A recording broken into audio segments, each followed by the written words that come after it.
Gedagtes van 'n enkellopende vrou. Ek kyk op vanaf my bord kos toe 'n bekende gesig voor my kom staan. "Sit jy alleen hier in die restaurant?" vra sy. Die vraag is verbaas en half bejammerend. "Nee," antwoord ek rustig met 'n glimlag. "Dis ek en die Heilige Gees wat hier sit." Ja, ek is reeds 34 jaar oud en 'n enkellopende vrou. Ek bly op my eie in 'n 2-slaapkamerhuis en ek is wonderlik gelukkig.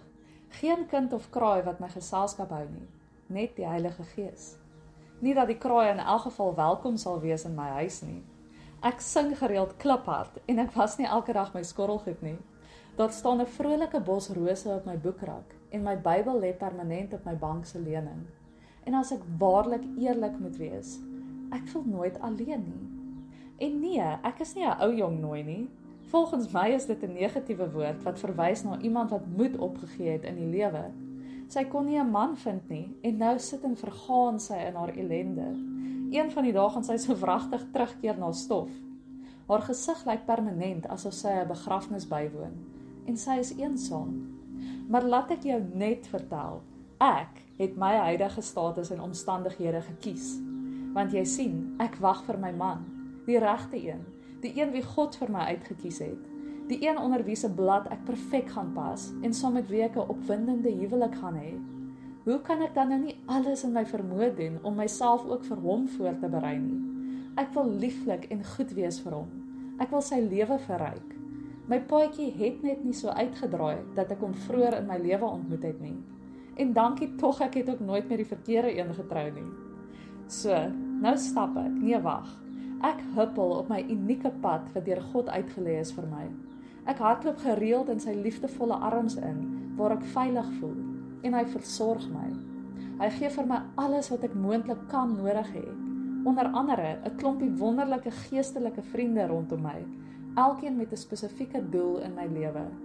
Ek het wel ook 'n hele paar lesse en spesiale vaardighede aangeleer op my reis tot dusver.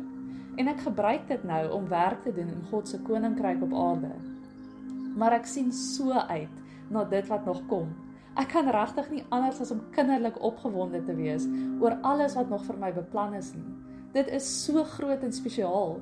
Ek wil niks daarvan mis nie.